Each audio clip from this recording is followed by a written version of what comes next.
রাজবাড়িতে কবর মাজার ভেঙে একেবারে চুরমার করে লাশকে দেওয়া হয়েছে। অনেকে আমরা শুনে আটকে উঠছি, লাশ দেওয়া হয়েছে। আসলে উনি কে, উনার সম্পর্কে যে অভিযোগগুলো এসেছে এগুলি শুনে আমার মাথার মধ্যে আসমান ভেঙে পড়েছে। এই নুরা পাগলা তিনি নিজেকে ইমাম মাহাদি বলে দাবি করেছেন, নাউজুবিল্লাহ।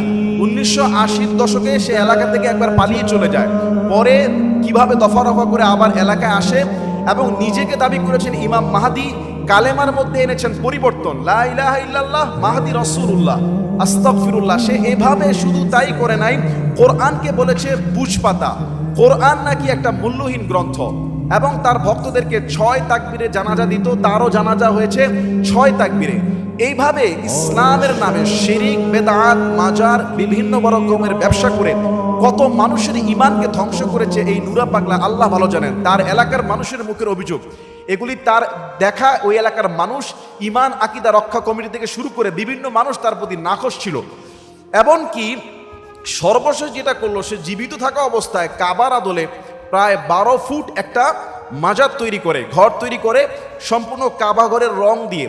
গত আগস্ট মাসে সে যখন ইন্তেকাল করে, তাকে মাটির নিচে মুসলিম রীতি অনুযায়ী দাফন না করে ওই 12 ফুট উঁচু কাবার আদলে তৈরি যে ঘর, সেখানে উপরে সিমেন্ট দিয়ে কয়েক ফুট, মাটি থেকে কয়েক ফুট উঁচুতে বিশেষ কায়দায় তাকে কবর দেওয়া হয়। আস্তাগফিরুল্লাহ। এইটা নিয়ে পুরো এলাকার মধ্যে মানুষের ভিতরে জনমানব ক্ষোভ জমে ওঠে। তারা মাজার কমিটিকে বারবার বলেছে যে কাবার মতো তৈরি করে কয়েক ফুট উঁচুতে কবর দিয়ে এটা কিসের ইঙ্গিত দিতে যাচ্ছে? তারা কি ইসলামকে তামাশা পেয়েছে?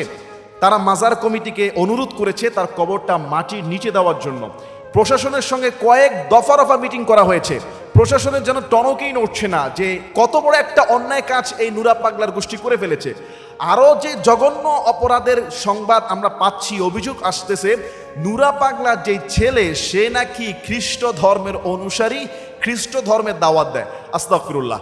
আসলে কেউ যদি ইমাম মাহাদি দাবি করে নিজেকে এবং কালেমায় পরিবর্তন আনে, আজানে পরিবর্তন আনে, আর কোরআনকে বলে বুঝ পাতা, মূল্যহীন গ্রন্থ, তার তো ইমানই থাকার কথা না। তার ইমান নাই, তার অনুসারীদের ইমান থাকবে না, তারা সম্পূর্ণ মুশরিক কাফের। তারপরও এলাকার মানুষ শ্রদ্ধাশীল হয়ে বলেছিল যে এই কবর যেন মাটির নিচে সরিয়া মতো রাখা হয়, কাবার ঘরের মতো কোনো আদল যেন তৈরি না করা হয়।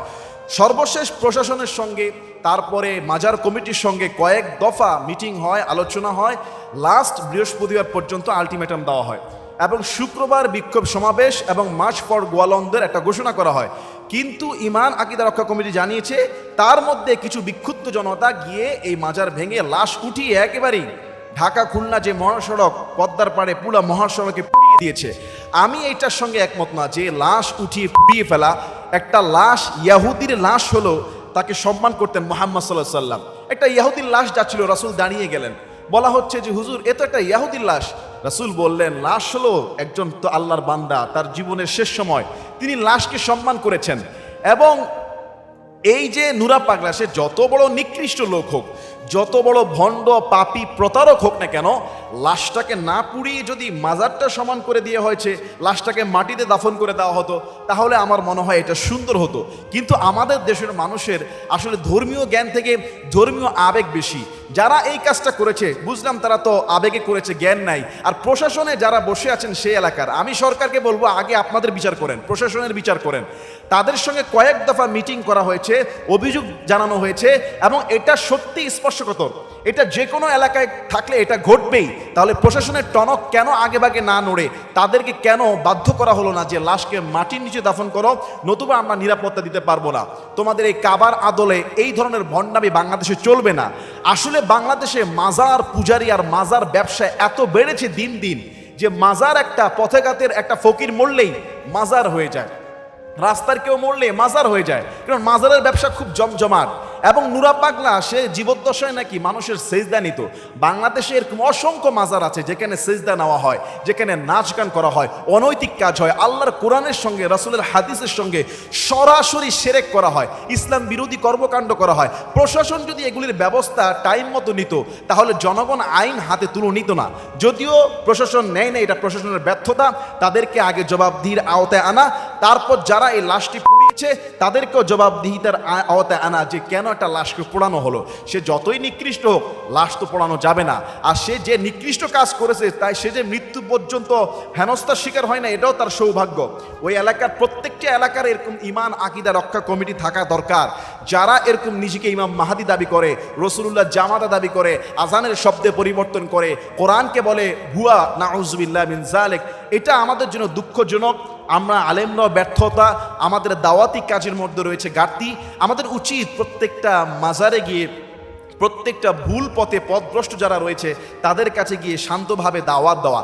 মুসা আলাইহিস সালাতু ওয়াস সালাম, ইযহাব ইলা ফিরআউনা তাগা, আল্লাহ বলছে যে তুমি মুসাকে বলেছিল যে তুমি সীমালঙ্ঘনকারী ফেরাউনের কাছে যাও, তার সঙ্গে নরম নরম ভাষায় কথা বলো।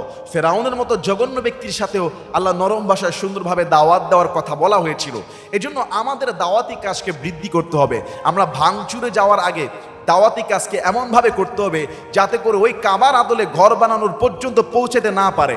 আজকে আমাদেরও দুর্বলতা রয়েছে, প্রশাসনের দুর্বলতা রয়েছে, যেখানে এই সমস্ত ভণ্ডামি চলে এগুলি বন্ধ করে দেওয়া উচিত। দেশের প্রাথমিক বিদ্যালয়গুলোতে গানের শিক্ষক নিয়োগ দেওয়ার সিদ্ধান্ত নিয়েছে সরকার। প্রত্যেকটা বিদ্যালয়ে স্পেশাল করে এক একজন গানের শিক্ষক থাকবে।